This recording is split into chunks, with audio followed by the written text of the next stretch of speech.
Okay. Hello, my fellow comic book collectors. This is going to be a really cool unboxing. I received this in the mail, and I figured, hey, I'll show some people some stuff. Nobody's watching right now, so I'm going to wait for people to arrive. This is kind of a very impromptu unboxing. Normally I don't do this kind of thing, but hey, I figured why not? Nothing better to do. I'm gonna do a random live unboxing. You can see how messy my desk is. One sec here, I gotta hide my messy desk. It's like, one sec here. Let's maybe turn that up a little bit. There. Now you can't see my messy desk. This will be the weirdest broadcast ever. Like, just sort of very impromptu. I didn't expect to do a live video. But I figured, hey, well, why not? I got this really cool unboxing. Whoever's watching, thanks for coming. So yeah, basically, there's this cool box that I got, and I'm going to open it. It's just a really cool box. So yeah, I'm going to open it a little bit. I'm going to explain a little bit about it. So basically, what happened is my friend Mark Olroyd, he had actually a pretty cool book, but he upgraded it. So I was like, oh, wow, I'm going to get, I want to trade with him because he actually wanted to trade with somebody to get something even cooler. So I wanted to trade with him. So I was like, okay, what can I trade? I have some dupes of some of the books that I've collected over the years. So I figured, hey, I'll trade up and get his cool book. Here's his cool book. And I'm going to open it up, show you what's inside. I'm going to tell you about the trade, and hopefully it's impressive enough that you think I did well, or maybe he did better. I don't know. I traded a pretty great book for this book. So we're going to see who did better, and you guys can tell me in the comments or in the chat who do you think did better. So I'm going to tell you what I traded first before I open up the box. I traded my first appearance of the Wasp. So it's in a low grade. It was like a 2 or maybe a 2.5. So it's a low grade. The fair market value on that book is around $500 to $600. So yeah, so that's what I traded for this box. So hopefully you'll think that I did well. Hopefully, Mark's book is really rare, and it's actually one of those books that it's hard to price. It's there's not many on the census. It's a really rare book, and I really wanted it. And I had that extra copy of the first appearance of the Wasp, so I figured, hey, this is a good trade. This is like something where I can give him a big book, he can get and I can get a big book. So okay, so I'm going to open it up. I figure not many more people are going to come, so. If you have any questions, you can ask me them as I'm struggling to open this up. He taped it really well, so I'm going to kind of cut a bunch of things. Okay.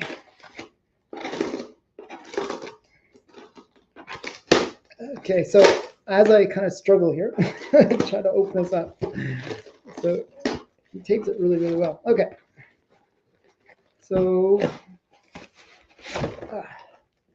get rid of that. And some more tape. Oh wow, he really bundled it up. It's in a slab. Mine was a raw copy. His is a slab, which is always nice. I actually like getting things slabbed.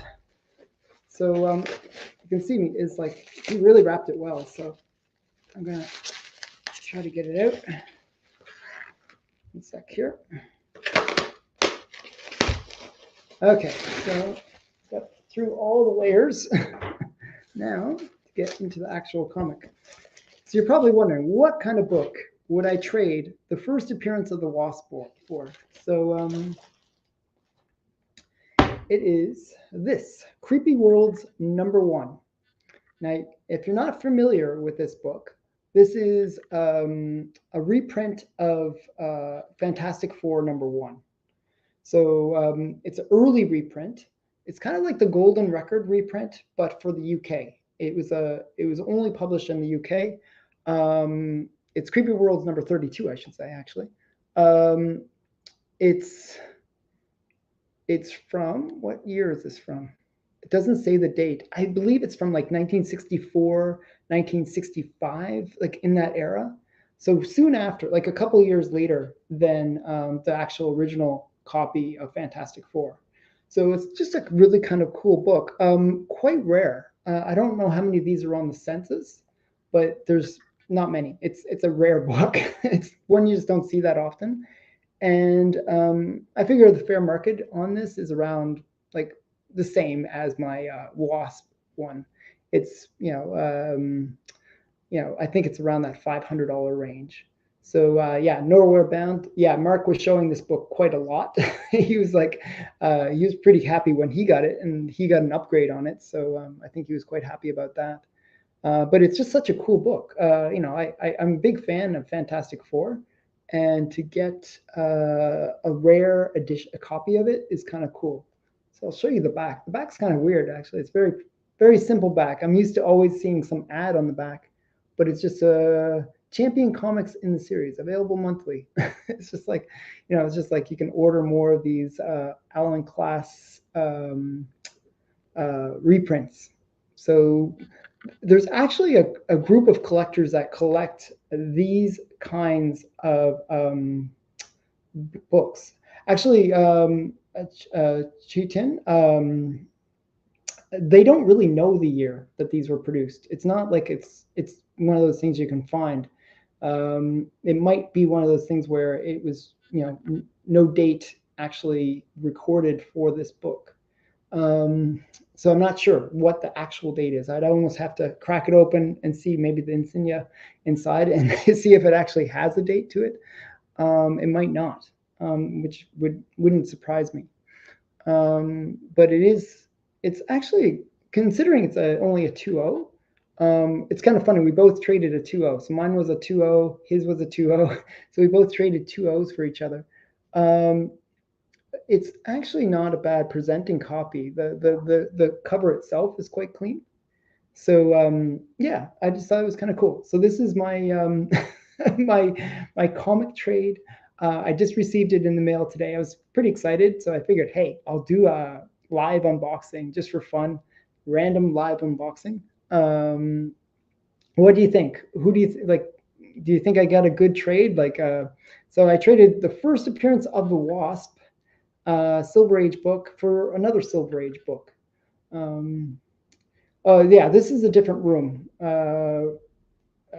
Refaust Comics. This is a different room. This is my office. This is like, normally this is where I work.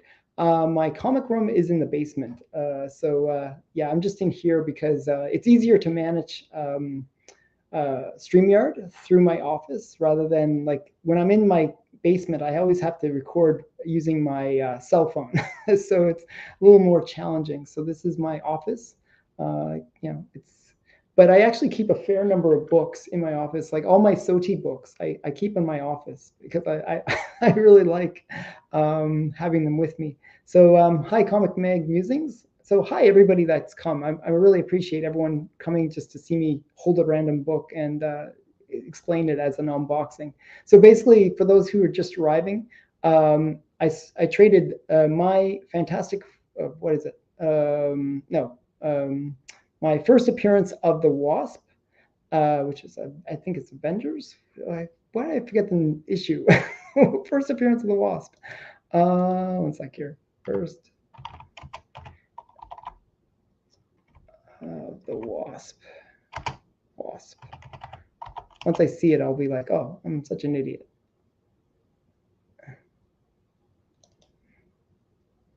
Yeah, Tales to Astonish. That's what it is. 44. That's what it is. Tales. Thank you. So yeah, I always forget. So Tales to Astonish 44. Once I see it, I'm like, oh yeah, I know that. Actually, it's sort of funny because I was so excited to make the trade with him and get the book boxed up and send it off to him. And when I got it, I actually forgot that it was in this kind of crappy old comic bag. And I was going to switch it out, give him a nice new bag. And I sent it to him without, I got so excited, I put it in the mail. And I realized afterwards I forgot to switch the poly bag that it was bagged in. So Mark's going to be like, oh, this is a really ugly bag. So yeah, that should be interesting for him. So yeah, but yeah, I was so excited to get this book. Actually, I really, I think because Mark was going on about these Alan Class books so much, and I really like Fantastic Four. I was super excited to get this book. I think, when he mentioned that on like one of our chats that he was gonna, he wanted to basically find somebody that would be interested in trading for it. I was like, hey, I'll trade for it because I thought it was such a cool book. So yeah, I was kind of excited. So yeah, so thanks everybody for coming. If you, I don't know if you have any other questions, like I'm just sort of randomly sitting in my office. So yeah. Um, so I'm actually running out of space in my comic room. I don't know where to put stuff. So now I'm kind of bringing more and more boxes and stuff. I'm just looking around. You should see, like it's like my floor is now becoming kind of more and more comic related. Um, so yeah, it's like I keep on acquiring too many comics.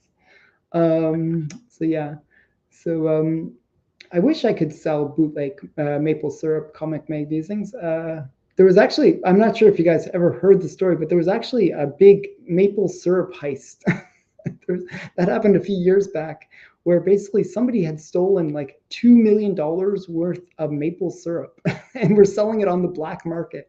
It's like the funniest thing. Like, it's like only a story that would happen in Canada. But yeah, so yeah. Um, yeah, it's like I don't know. So this is my office for those people who are not familiar with my office. I used to, when I first started my channel, I actually used to record all my videos in my office because that's where all my computer setup is. Um, do you know how many I have? I was wondering how many you have stored. So you're asking me how many comics I have? I have about 20, I'm going to guess 20,000 comics. Easily in that range. I know that I have over 700 slabs. So just to give you a sense of how crazy my collection is.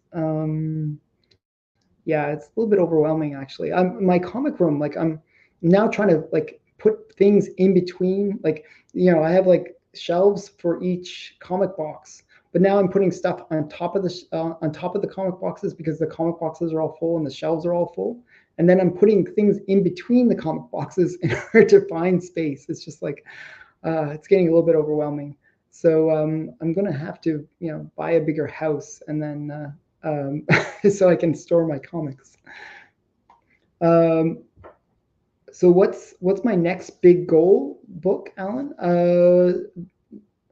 I've been what's my next big one? There's actually a pretty big unboxing that I'm doing that like it's just like it's so insane that yeah, it's going to be airing over the next 3 weeks. It's just so insane. Some of the stuff in that.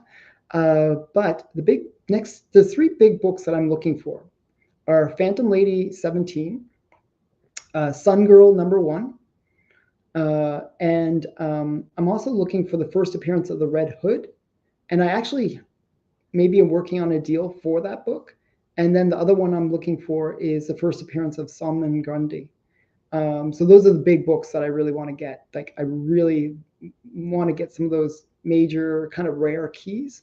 I'm a key collector ultimately. Like generally I go for that, like where I try to get these kind of grail books. And I'm always working my way up to like the Action One and Batman Detective 27 or Batman 1. Those are my ultimate grails, but someday I'll get those books maybe. But yeah, so there's a bunch of big books in that unboxing. Like I think in the unboxing, there's like three separate unboxings. One had 100 Golden Age books in it. So I won this like mystery lot on Heritage, where there was actually it was two lots, and it was like Golden Age and Silver Age books. So each lot had 50 books in it, and so that it's like such a crazy unboxing because it's like 100 of these Golden Age to Silver Age books, and it's like a lot of Archie and Disney books. There were some really cool books in there. I was surprised because they didn't really show them very well. They showed 3 books from the thing, and they said random like Golden Age and Silver Age books. It's just like so vague.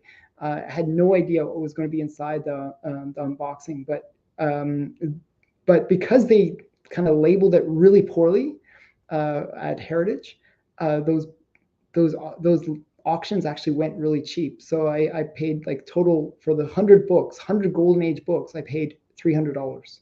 So roughly $3 a book. It was a really great win for me, I guess. And that unboxing's happening. I think I have to schedule all my unboxings, so it's like I think that's scheduled for next week. You can see that. But actually, the finale of the current unboxing that I just did, like the Stackery one, has a really great book.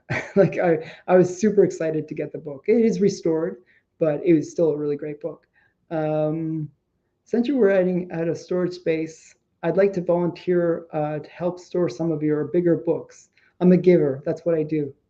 I don't think if I gave you those, if I gave you my books to store, I don't think I'd ever see them again. That's the only problem. Um, so yeah, so that's pretty funny. Yeah, actually, Comic Mag Musings. Just so you know, I want to tell everybody that is kind of watching right now. I'm actually scheduling a whole bunch of interviews. And Comic Mag Musings, I would actually like to interview you on this channel because I'm actually scheduling out interviews for the next every Saturday for the next year, basically, where I'm getting different channels to come onto my channel and just babble about comics and talk about their comics and stuff like that. So I've already done like 3 interviews, and I'm planning to do a lot more so that it goes out once a week, where I'm doing some interview with some cool content person, like that has a cool comic collection, I should say. So Comic Mag Musings, reach out to me, and maybe we can do an interview, which would be fun. And you can show some of your books, and we can talk about all the stuff that we collect. Actually, I wanted to mention Comic Mag Musings. I noticed that you've been picking up a lot of Warren books lately. So another series that I'm thinking about doing, and I kind of want to put it out there to people watching this right now. I have like the complete Warren collection, right? So I was thinking of doing it where I show my entire Warren collection, but as a series of videos. So for example, I'd show like all my Vampirella, all my famous monsters, all my what else? Creepy, eerie, my Heidi Saha, my 1984, 1994 books, my help books. The help books are really rare. Like not many people even know that they were Warren. There's like I don't know, Monster World, and a whole bunch of series from Warren. And I know there's like several hundred books in the collection. No, several hundred, several thousand books actually. So I think in my Warren collection, I think it's 8,000 books. So it's a huge collection. But I was thinking of showing it in a series of videos where I look at one series each video. Some videos would be really short, like Goblin, which is actually kind of a cool little series.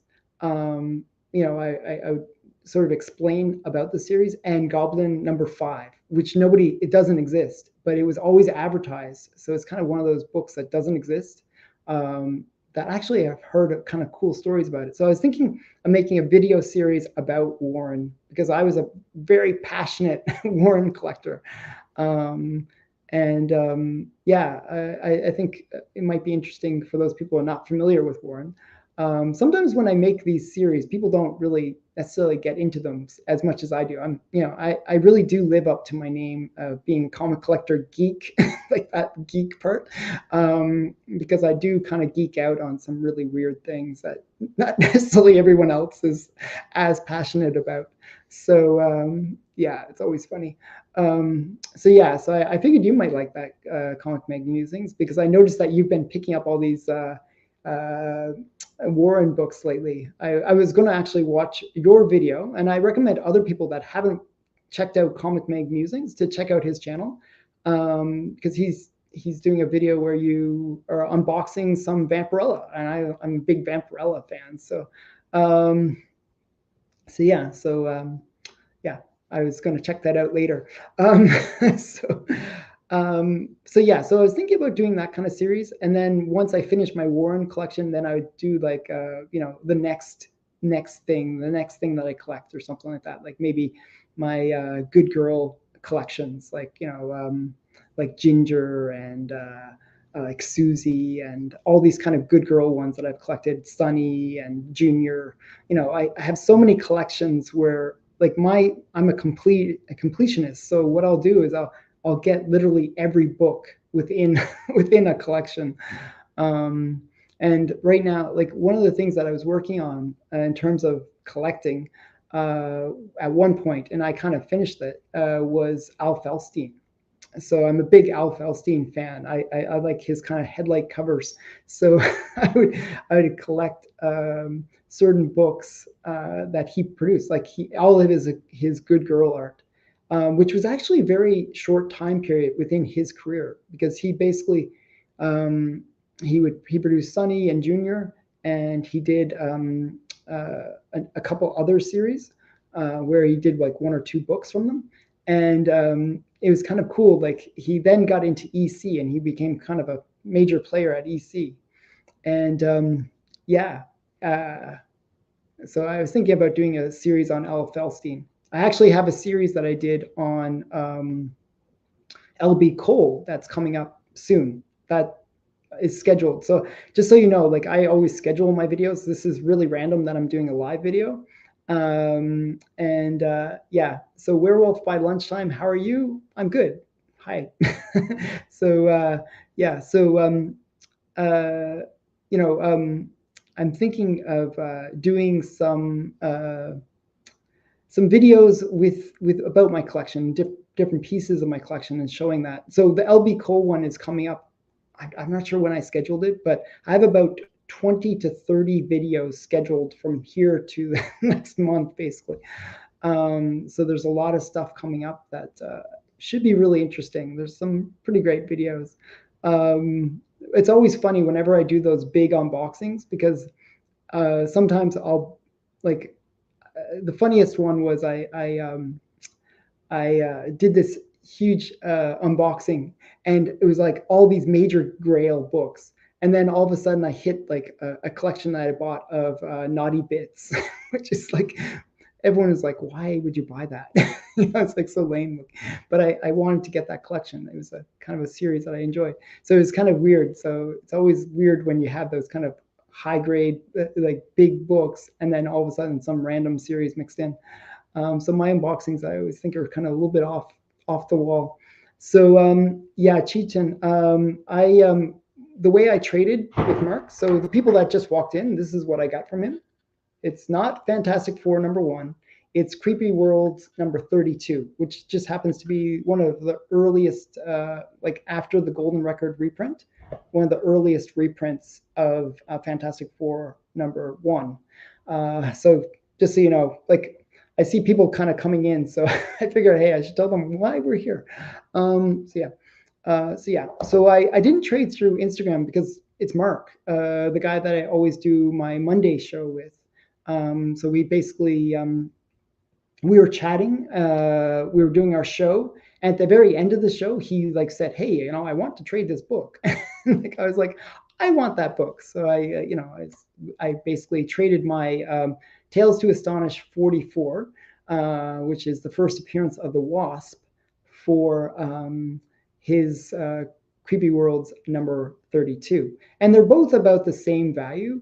The difference is his book is much rarer than mine. I believe that there's maybe less than like 20 on the census. It's like a really rare book, whereas the first appearance of the Wasp has like maybe 1,000 on the census or a few thousand on the census. It's a fairly common book comparatively. Is it a British copy? So this one, yes. This Creepy Worlds, just so like if you're not familiar with these books, this was a publisher called Alan Class, and or Cass, I should say. A Class. I was right the first time. Alan Class, and basically the publisher, he got the rights to reprint a lot of these Marvel stories in the UK. So basically, he reprinted a whole bunch of stuff, and he called they're called the Alan Class issues, basically. So there's Creepy Worlds. There's a few other titles. I don't remember all the titles, but there's like a group of collectors, especially UK people, because it is a UK thing, that collect these books, and they're highly sought after because they're actually quite rare. They had a pretty low distribution. It was only in the UK. It was like a very small edition sizes, and this is in many ways probably rarer than Fantastic Four #1. It's kind of weird, but it's one of those books that is quite rare and quite cool to have in my collection. So this is actually my first Alan Class book. I was actually looking at others from Alan Class. Like they have some pretty cool covers, and they like sometimes what they'll do is they'll have the interior being reprinted, but they'll have like some special cover or sometimes slightly different variation of the original cover. I believe it's all color inside the books. It is like a proper reprint. I'm not sure about that, tell you the truth, because it's in a slab. I don't know if it's color or a black and white inside. So yeah, I don't know. If it's a color inside? I'm pretty sure it's color. I'm pretty sure. Is it like so? Werewolf by Lunchtime. Do you know if it's color or is it black and white? I don't know. I tell you the truth, I do not know. But I'm pretty sure it's color inside. I'm pretty sure. Yeah, but don't quote me on that because I could be wrong and it's on a slab, so I can't check. But it was something that like Mark and I have had discussions about where he's more the expert than I am. But when somebody keeps on talking about something, you kind of think, wow, that's kind of cool. You kind of pick up the excitement of it and the coolness factor. So, I kind of got excited about potentially, having one of those in my collection, especially one of the big Grail ones. Typically, the Alan Class books, they're not that expensive, like, considering how old they are. If they're from the 60s to 70s, you're looking at maybe $50 a book. So, but just there are a few big books in the collection, and this would be one of them because it is the Fantastic Four reprint. And as I said, if you look at Fantastic Four recently, Fantastic Four #1, it has really skyrocketed in price. Like I think I paid $5,000 for my copy, and mine's a restored copy, but I think I appraised it at around 20,000 now. It's like gone up so much. It's like a 5.0 kind of range, but it's restored. But even as a restored copy, I would say 20,000 is actually a reasonably fair price. Even the Golden Record reprint of Fantastic Four #1 has really skyrocketed. I was shocked how, like, I always considered it kind of like a cheaper book, but it's really gone up. Like it's now in the thousands of dollars as well. So it's kind of interesting how collectors will go to that next best thing. So now that Fantastic Four #1 has really become a book that's been, gone out of most people's price ranges, it's now what's the next best thing? Well, the next best thing is the Golden Record reprint. Well, the next best thing after that would be this Alan Class book because it's like, it's actually rarer than the Golden Record reprint, and it is an early reprint.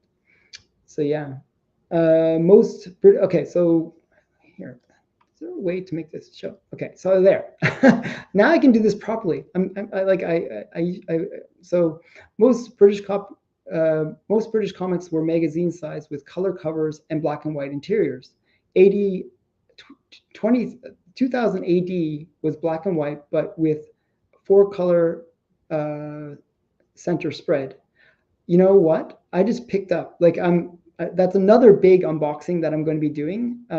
Just so you know, one sec, hide. I just picked up a collection of AD, 2000 AD. So there's some really big books in that collection. I actually misspoke about one of them, but that's a really big collection. I picked up number 1 through number 4, and then number 10. So yeah, so that was a pretty good collection that I picked up, and they're all in reasonably high grade. Like, I would say like 7.0 kind of grade. Considering, like, for those people that are not familiar with 2000 AD, it's a British publication that had the first appearance of Judge Dredd and all the characters related to Judge Dredd. So it's a really highly sought after publication because it is quite like significant in terms of this first appearance. But when I got them, I had always seen them, on as photos, but they're really, like, when I opened it up, yes, it's black and white interior, and the way it's done is it's like a newspaper. It reminds me of newspaper print. It's just really, really like really poor quality paper. And it's actually amazing that these books are in such great condition that I got, because I could see them just falling apart, because it is like newsprint. It's the worst level of paper quality and stuff. It's kind of like pulp level of paper quality. So Werewolf by Lunchtime. Yeah, so you have issues 1 and 3. Number 2, like, I was kind of lucky about getting it. So actually, the guy was pretty nice.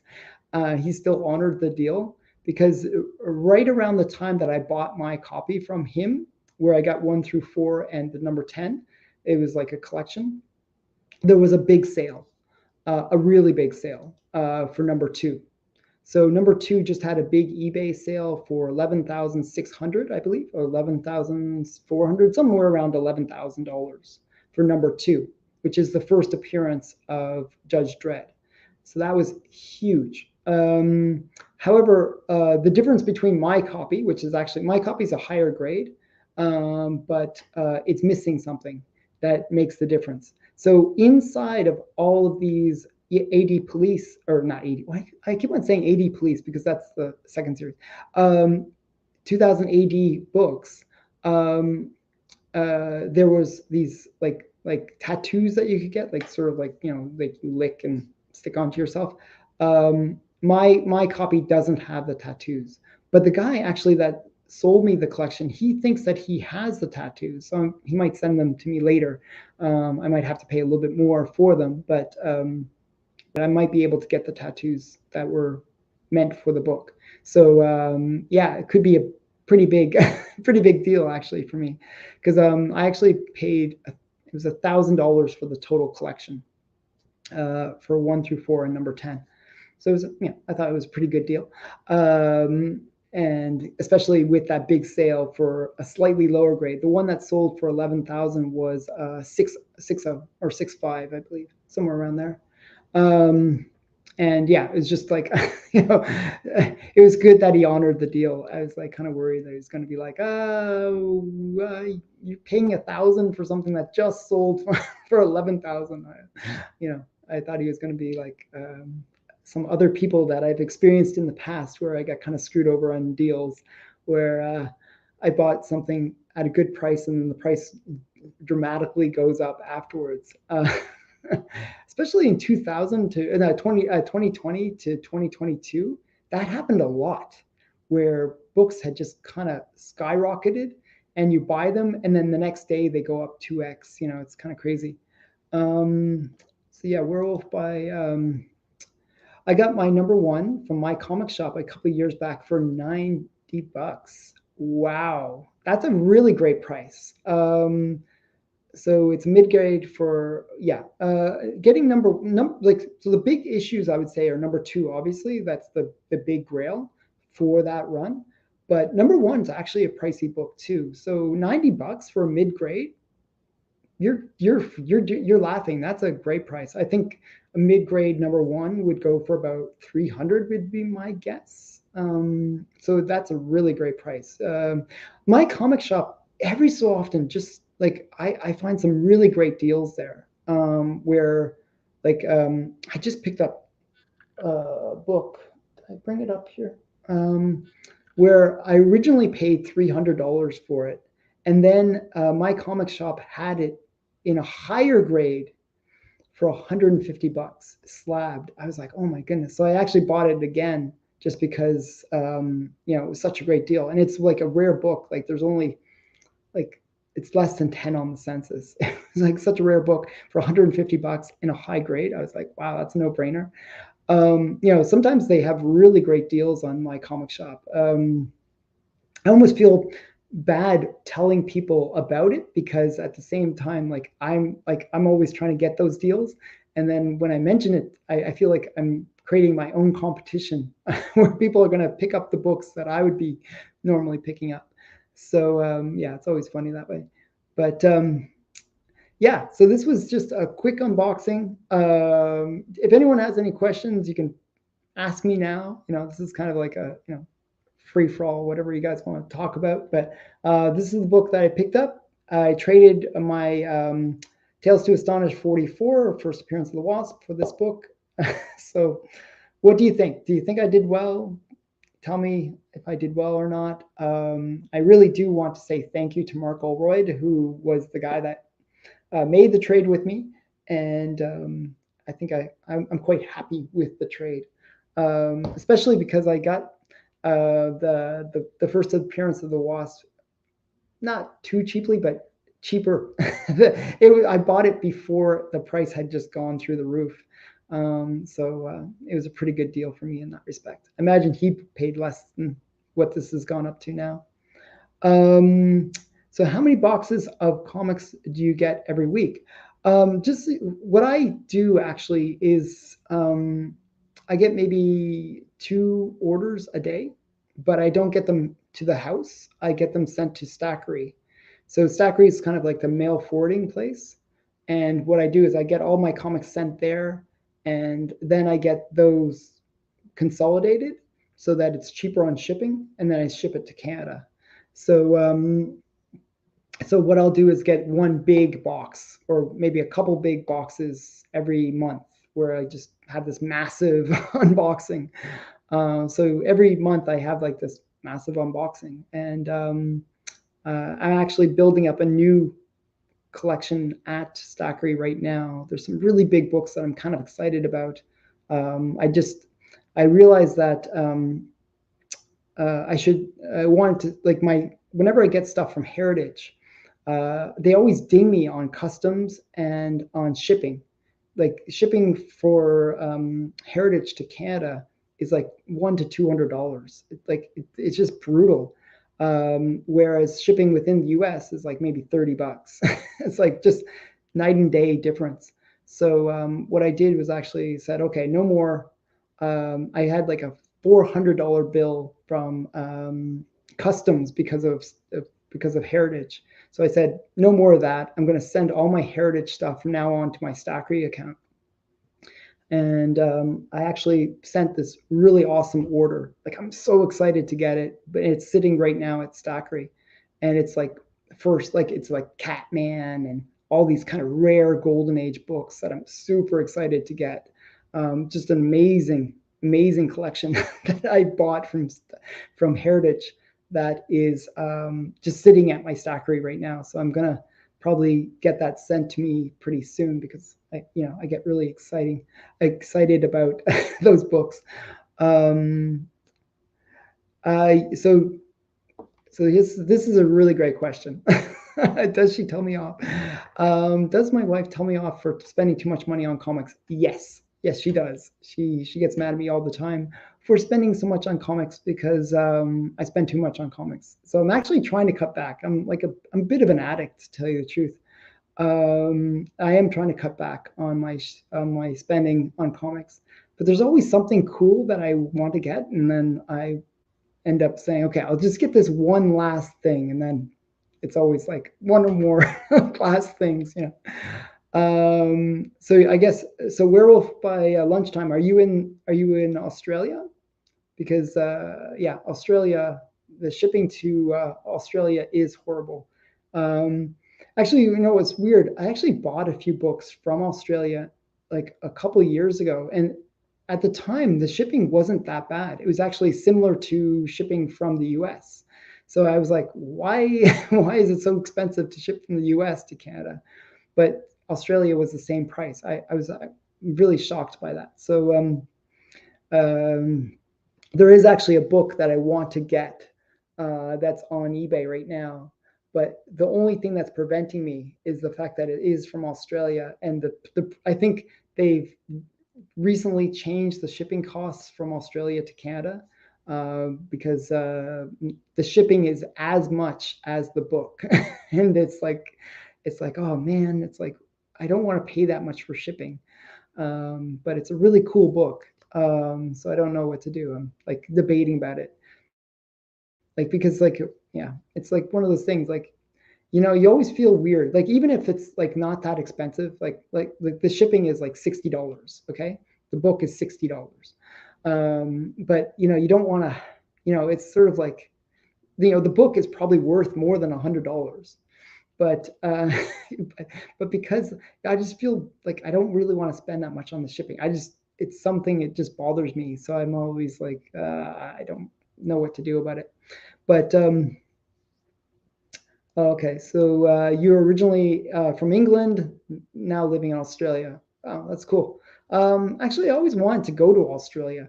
It's a place that's on my bucket list of places to go. I figure it's kind of like Canada, but warmer. That's the way I picture it. I don't know why. Sort of big open spaces and kind of, but more warmer version of that. Like Canada's kind of cold.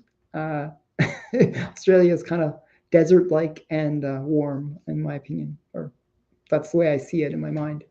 So yeah, I always wanted to go to Australia. Um, but yeah, so that's I just babble. It's kind of what I do.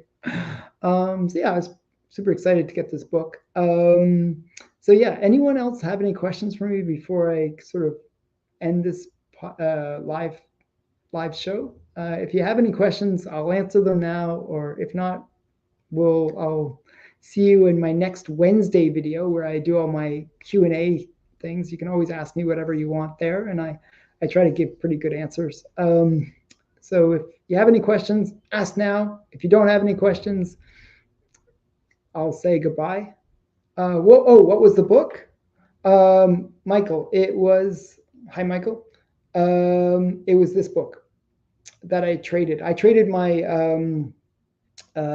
Tales to Astonish 44 for this book, which is Creepy Worlds number 32, which is kind of like early reprint of Fantastic Four number 1. Okay. So we can still go on. I'm not in a rush to go anywhere. So like I love talking about comics. So I just worry that people will get bored of me babbling about comics. So as long as you want to ask me questions, I'm keen to answer them. So what's your favorite Jungle Girl cover? Oh man. Actually, if you watch my video today, there was a few in that were pretty great. But probably I'd almost have to grab it. It's in a box right over there.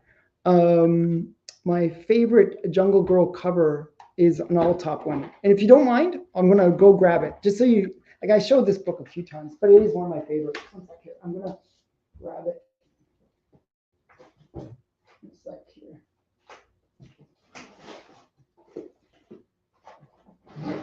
Oh.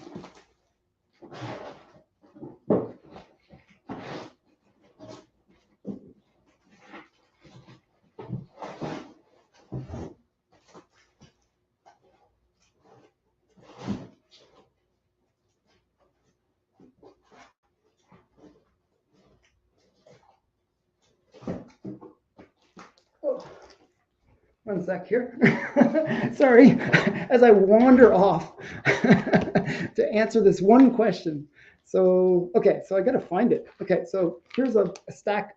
Like I have one of my collections of Jungle comics, like on the other side of my desk. I don't know why I put it there, but that's where I put it. And one of the ones is one of my favorite covers.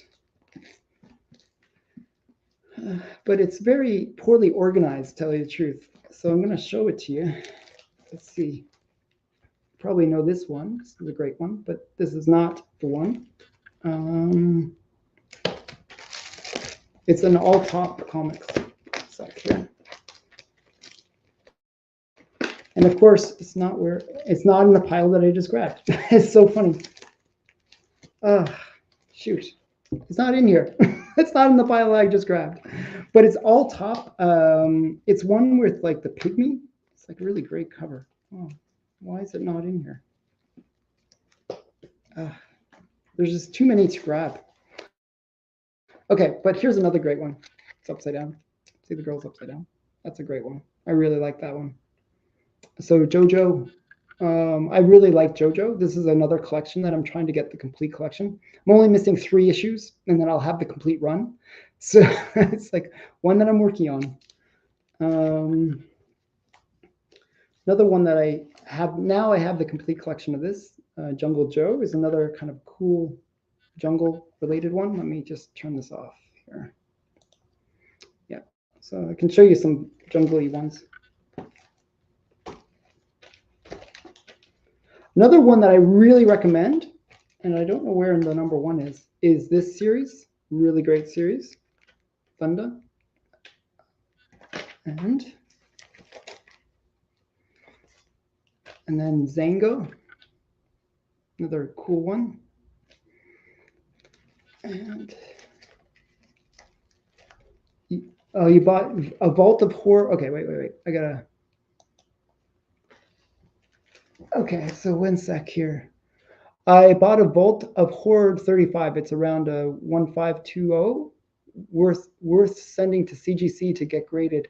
I would say so. You know, anything that like the kind of price point that I see as like, do I grade it or not grade it, is at that $100 range. So a Vault of Horror 35, even in that low grade, would probably be around that $100 to $150. So I think it'd be worth grading. Oh, 1 sec here. 1 sec. Hello. I don't know. I'm doing a live show.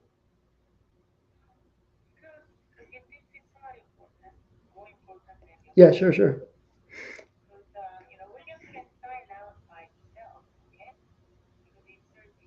Mm-hmm.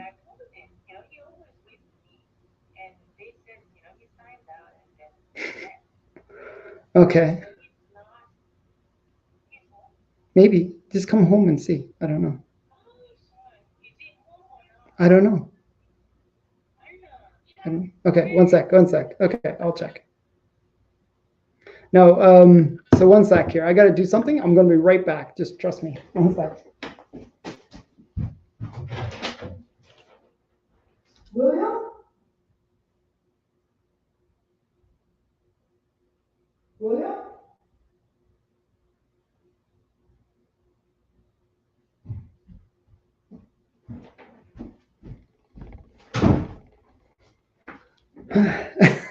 My life is so interesting sometimes. So you didn't get to see me talking to my wife. 1 sec here.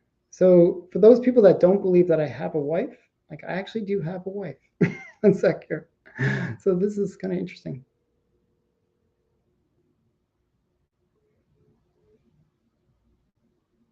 Oh.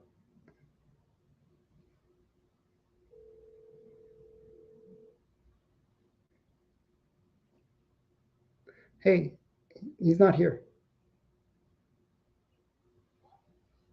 He's not here. I checked.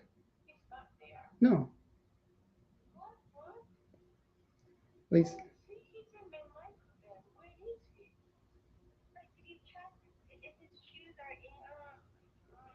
Okay.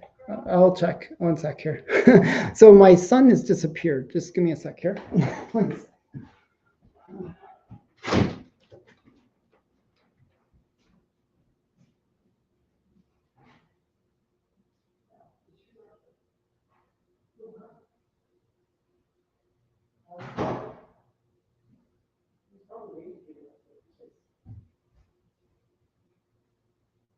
Did he wear his white shoes or the gray ones? Yeah, they're not here. Okay, I gotta go. Yeah, no. Okay, bye. Oh my goodness. Wow, that was, see, this is like the interesting things that happen when you do live stuff. So my son is at camp right now. Okay. So he basically decided he was bored of being at camp and decided to walk home without telling my wife. So he just sort of disappeared. Yeah, he's so my wife's like calling, where's my son? So yeah, so that was what happened there. That was really crazy. So yeah, my son is, yeah, he's kind of rebellious like me. I was very rebellious as a kid. I'd you know, like get annoyed by teachers or whatever. I just walk out. So my son was pretty rebellious too, I guess. Um, but they found him, so don't worry. My son is alive and well. So he just sort of very silly. Yeah. So that's what was going on there. So yeah. Uh, if you have any other questions, my son is just so silly boy. Okay. So yeah, that's now my dog's going crazy in the background. So this is why I normally film in the basement, because I can, like, it's behind like multiple doors, so I can sort of tune out the whole house. But yeah, I have this crazy household. Um, so this is the pleasure of being a parent. You got you know uh, the situation where kids are going crazy, wife's going crazy. It's always nice to hide in your comic room. Um, do you have a favorite Golden Age artist? Matt Baker is mine is Matt Baker. So yeah, so my favorite Golden Age artist. It's hard to say. I would say like Alex Schomburg or Al Feldstein. Actually, I have a couple.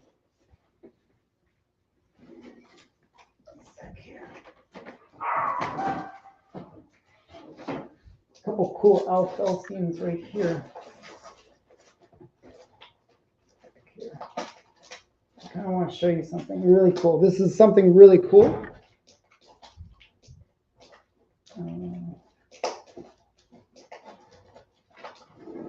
Yeah, this is Al Feldstein's artwork. So one sec here, I'll hide that again. So this is Al Feldstein. See, this was mentioned in The Seduction of the Innocent because it's called a headlight cover. So I don't know, something about the way he drew women's clothing. It always looked like they were doing like a wet T-shirt contest or something. So I kind of like that style. I don't know. I think it's kind of cool. But he did like Cloris Archer, and he as a So I collect Al Feldstein. So I'm a big Al Feldstein fan. But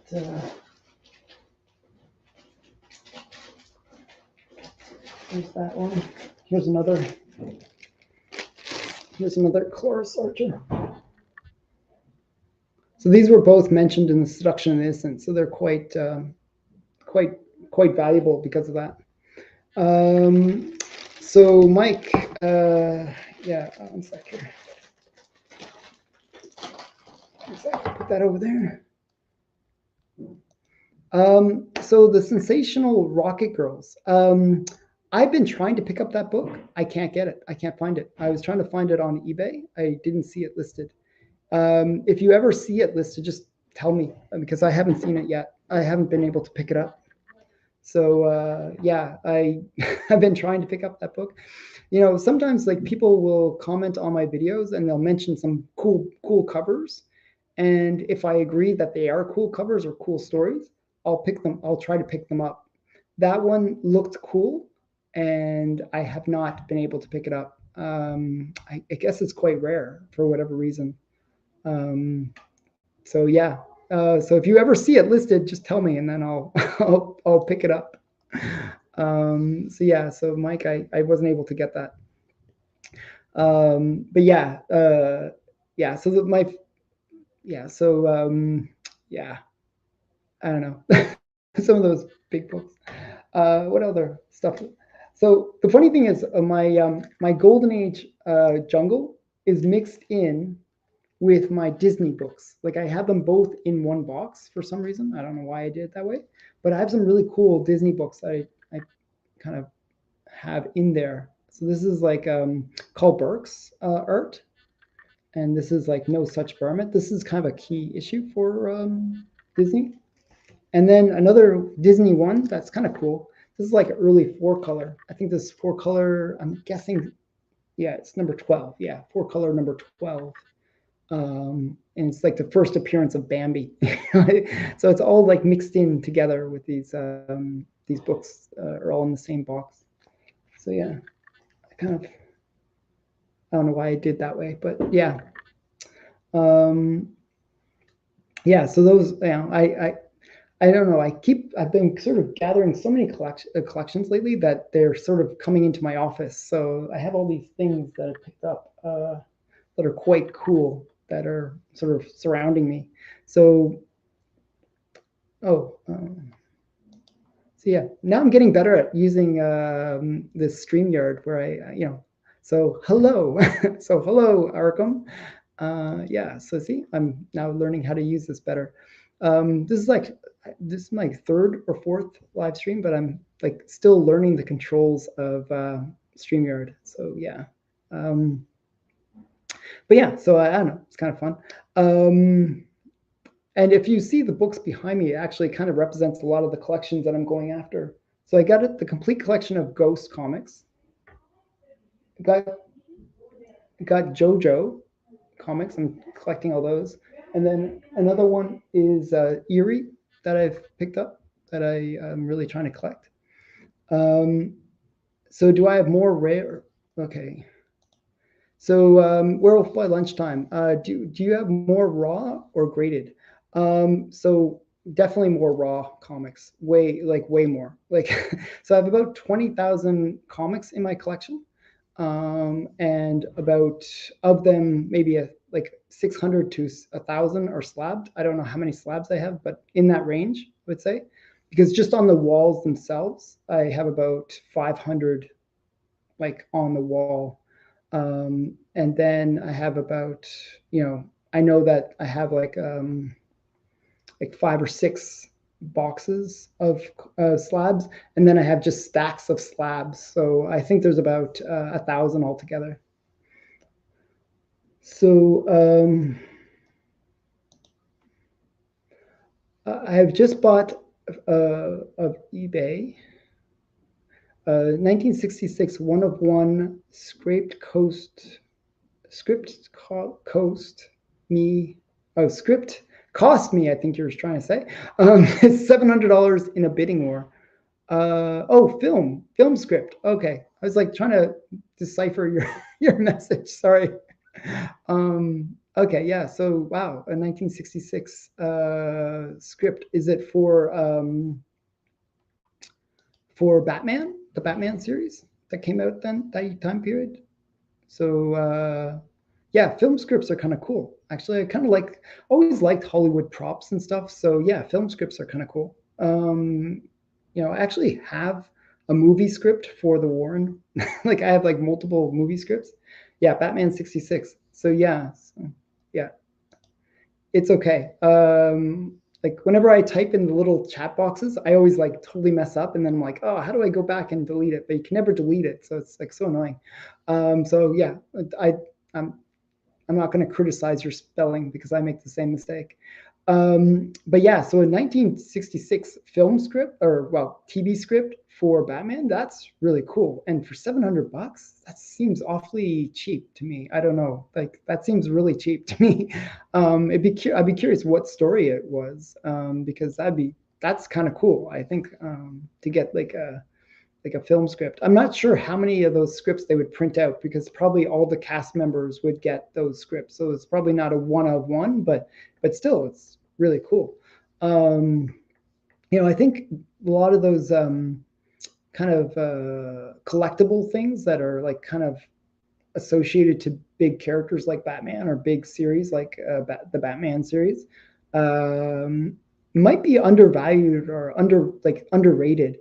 So sometimes I've noticed that lately on Heritage, they're doing a thing where they're having special auctions just for like movie paraphernalia, or TV paraphernalia. So I think, once people sort of get used to the idea that those are also cool collectibles. I mean, they've always been kind of cool collectibles. I think the potential for those things are definitely going to go up in value. Okay, so I keep on hearing in the background. So just so you know, I'm going to get dinner at 6. So I'm going to probably talk for another 10 minutes, and then I'm going to wrap it up.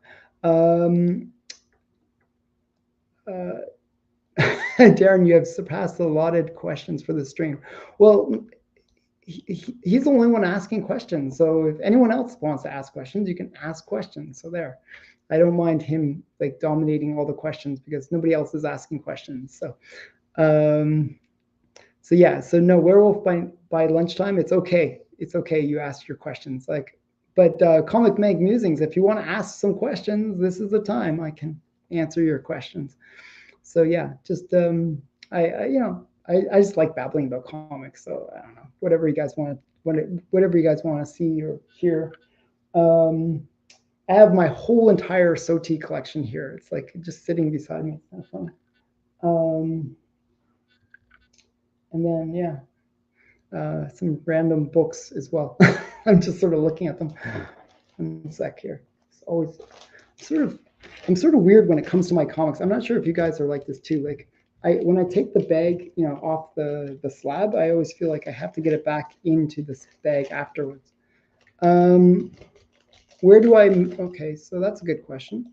Where do I mainly buy my comics? I actually have like maybe 4 places that I buy all my comics. So my local comic book shop, obviously, I get a lot of like all the modern ones from there. Then my comic shop, which is the mycomicshop.com, like that website. And then eBay is probably where I buy most of my stuff, like which is the worst. eBay, the prices are usually kind of a bit of a ripoff. But I've found ways to get the prices down on eBay. So I've kind of learned to game it a bit better. And then the other big place is Heritage Auctions. I buy a lot of stuff from Heritage Auctions. So whenever you see big books on my channel, it's usually from a Heritage auction, because a lot of the bigger books, it's really hard to get them on any other place. Um, so Comic Bank Musings, is Canada secretly planning to violently overthrow the government of Australia? Yes, that is true. You heard it here first.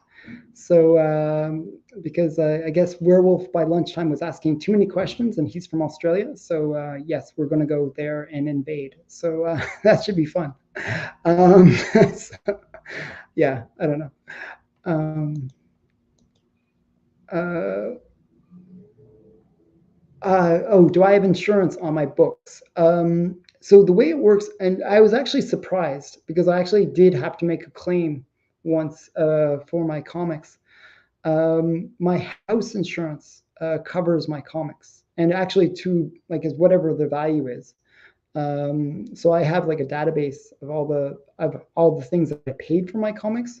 So I actually, through my house insurance, strangely they kind of insure my comics, because I actually had to make a claim, and I was surprised that they paid me. It was like $8,000 that they had to pay, because 2 long boxes of comics got destroyed, just totally destroyed, because of my wife, actually, strangely enough. So yeah, she spilled water all over them by accident. Like she was doing something in the kitchen, and the water kind of seeped down into the basement and destroyed 2 long boxes of comics. Fortunately, they were all like my dollar bin kind of level comics. But they gave me, the insurance covered it, and they actually gave me more than the value of the comics. They just said, "Oh, we'll give you $10 per comic," and I was like, "Okay, sure, that's great." But I was kind of sad. They were kind of precious to me in a way, because they were comics that I had collected when I was in university. So I was a little bit sad to lose them. So yeah, I like Heritage, but their buyer's commission is outrageous, and I totally agree. I've seen so many videos where they talk about, oh, this person way overpaid on Heritage, and I always feel like they're talking about me, because sometimes I forget about the buyer's commission, and then I end up overpaying, because like I'll bid based on excitement, and then that buyer's commission just comes in, and it's like 20% above that price, and it's like, oh man, I just totally overpaid. Like, so that is brutal, the buyer's commission on Heritage. So I nowadays, what I do is a little bit more savvy, I guess. What I'll do is I'll research each comic that I'm going to bid on. I will place a bid prior to the auction starting, but before, like, sort of there's sort of a in between time, and you can kind of place a bid on Heritage, and you can actually really capitalize on it. So this is a trick, okay? For anyone that does Heritage, this is a cool trick. So if you place your bid before the auction starts, like maybe a day before or anything like that, or even an hour before, what'll happen is other people will see your bid, and they will bid above it to get to be the top bidder, right? So you don't bid then. That's the worst time to bid. Okay, do not do that. But what I do is I bid actually when they close off the auctions, where they say, okay, these bids will not be recognized until the auction goes live. And then what I do is I place my bids then. So what happens is those bids get enacted once the auction starts. And what generally will happen is you can actually kind of and I stick with those prices. So if I don't win with those prices, I don't win. So actually, there was an auction where I bid on 20 items last weekend, and I lost every single one. I didn't win. I didn't win anything. But I prevented myself from overpaying, which is important. And then when I do win, because I kind of game it that way, I can win some really great stuff at great prices. So you got to be really smart about the way you buy on Heritage, because a lot of the time things can go overpriced. Another thing that I try to do with the way I bid on Heritage is I try to bid against the theme. So if the theme is Superman books or superhero books, and then you see something that's like a Disney book, well, then I'll bid on the Disney book that I want, instead of the hero books, because generally the people that are coming to the auction are not interested in the Disney book. So I kind of bid against the theme of the auction. And I found that you can pick up some really great books. Like, I picked up some pretty amazing books so cheaply because I was bidding against the theme of the book, of the auction. I just picked up, and you'll see it in a future unboxing, The Death of Superman, which is like one of the lamest books of all time. But it's a cool book actually, but it's just so overprinted that it really doesn't have much value. But I picked that up for about half of the fair market value for a 9.8 newsstand. So I was quite happy with that. And it's just because I bid against what was the common theme of the auction. Do I ever crack and resubmit? So I actually don't like submitting to CGC because it takes forever, and I don't like really losing my books for that long. I don't ever crack and resubmit. There's a bunch of books that I probably should, like if I was really doing this as a proper like investment and like making money off the books and reselling the books, there's a bunch of books where they have literally a dot like level of restoration on them, and you could just even cut that little dot out, and the book would be a blue label, and it would double in price. So there's a lot of books in my collection that kind of fit that situation, where I could probably, get pretty big money or pretty big return on the books, because they are very limited, a very mild level of restoration. And it's in a grade point where that even just having like a hole where that it wouldn't affect the grade. So yeah, it's something that I probably should do, but I just don't like submitting books to CGC. So I generally buy slabbed, or I get books. I just keep them as they are. I don't really like regrading them. So Anthony Butler, hi. So just, hey, Alan, hey. So everyone spells my name wrong. So just so you know, like this is you're gonna learn some deep dark secret now. The way I spell my name is Allan. So 2 L's, 2 A's, A-N. So it's Allan. So everyone always misspells my name. It's kind of Alan is one of the worst names to have, because everyone misspells my name. So yeah. So Cole Collects, hi. So yeah. So one more thing I want to mention before I have to wrap this up. I'm really close to hitting the 2,000 mark on my channel. If you haven't subscribed to my channel yet, this is the time to subscribe, because I'm giving away some pretty cool books once I hit 2,000 subscribers. Thanks for the oh man, yeah, thanks. See, everyone always spells it. Actually, you know what's funny? When I was a kid, I went to French schools, and they forced me to misspell my name. They would force me to spell it the French way, which was Alain. But yeah, it was kind of interesting. But yeah. But yeah, so I'm almost at the 2,000 subscriber point. I'm going to be doing a giveaway.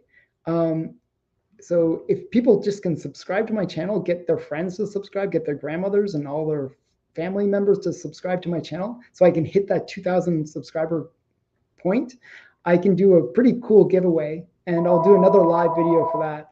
So yeah, one sec here. Okay, so so this is the great thing about being in my office. I get all my calls. So yeah, so do I ever switch to digital comics? So I do read my comics online. So I get a lot of these slab books, but I actually read the digital copy. I read them online. So I try to read as many of my books as possible, but I would say like I've read maybe 20% of my books. It's just, there's just too many in my collection. Though I have read a lot of the Warren stuff, so maybe I've read more than 20%. But there's just so many books in my collection that I don't always get to read all of them.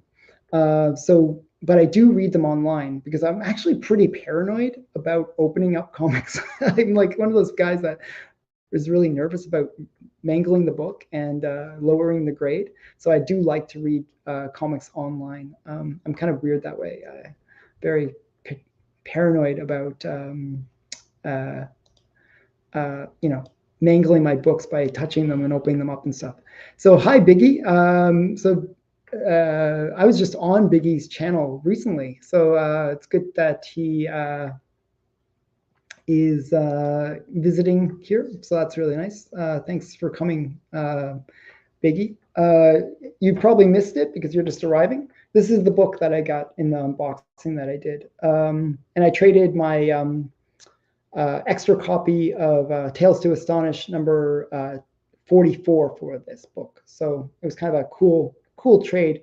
It's not actually Fantastic Four #1. This is the reprint from Alan Class. And it's just a cool reprint that is like an early reprint for Fantastic Four #1. So I don't know. So you missed earlier, so I figured, hey, I'll update anyone that just sort of came in. So I'm going to have to wrap up because my wife is yelling at me in the background. So that's always fun. So thanks everyone for coming out to this channel. If you haven't subscribed, please subscribe now, because this is the time that we're really close to that 2,000 subscriber giveaway contest. And if you check out one of my earlier videos, like the one that I posted today, there's a link on there for the channel contest. And I recommend you just comment on that, and you can win a pretty cool prize, like the first Silver Age appearance of Catwoman, or the first Transformers, or is it Transformers? No, it's first G.I. Joe. And the other one is some other big book, which I'm blanking on right now. Why do I forget my own contest? But it's another big book, so it's like 3 big books that you can win one of, and yeah, something cool to get. So yeah, enter into the contest, subscribe to the channel, like, and all that wonderful stuff. And thanks for watching. I really appreciate everyone coming in and just watching me babble about comics. So I always appreciate that. Thanks again. Bye for now.